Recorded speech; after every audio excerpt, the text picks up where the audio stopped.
potentially.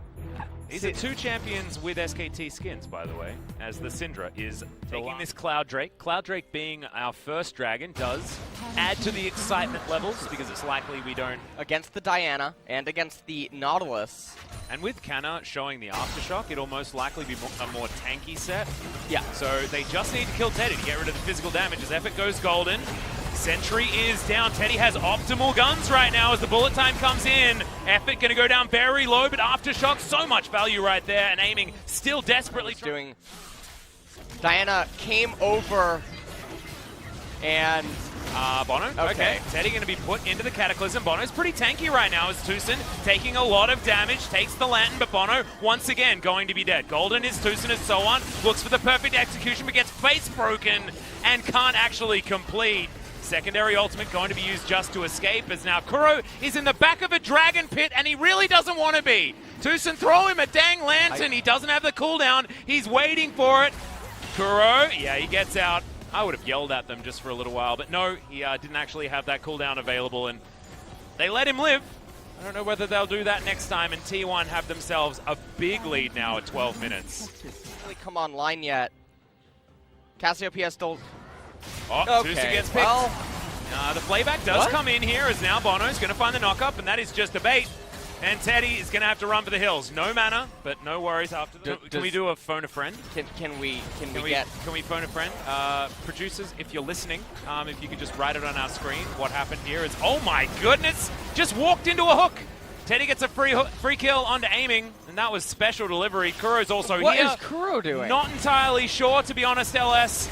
This is bad news bears. He yells excitedly, but that is going to be to his own demise as now Ward goes in, Bono goes more aggressively. You can't cancel him anymore, and sometimes if you believe, then things can be good as Teddy finds the stun, Calibrum and Gravitum. The lockdown potential of that particular combo for the Aphelios, very strong. Waiting to get it right now. They're down 4,000 gold though, so.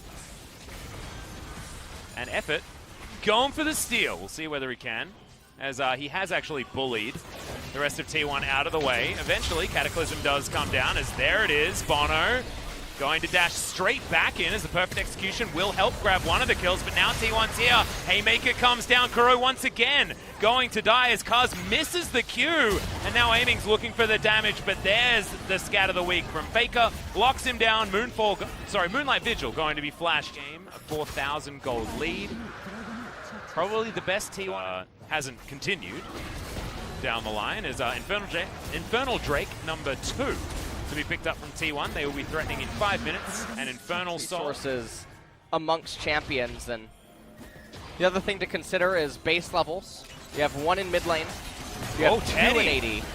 Gonna have to use the heal as Bono dives in, but Tenny's turned it around. Look at the chakrams and the massive damage that came out as the dredge line for Effort, but straight into the wall, finds the depth charge onto Tucson, but he's got the stone plate, wanting to stay here for as long as possible and buy time, but he's instead just going to go straight to the death chamber as Kuro gets on top of Kuz, the face breaker from Canna, as he suplexes Kuro right into the back line, and the Haymaker for an instant double kill as he picks up the Jarvan as well. So on. Way too far ahead.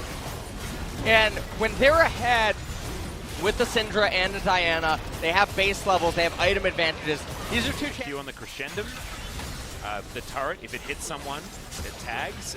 There it is, Moonlight Vigil does come down. What are you Bono doing? Diving into the back line. He presses his button on the lantern, but he's unable to actually save himself as Unleashed Power will follow you.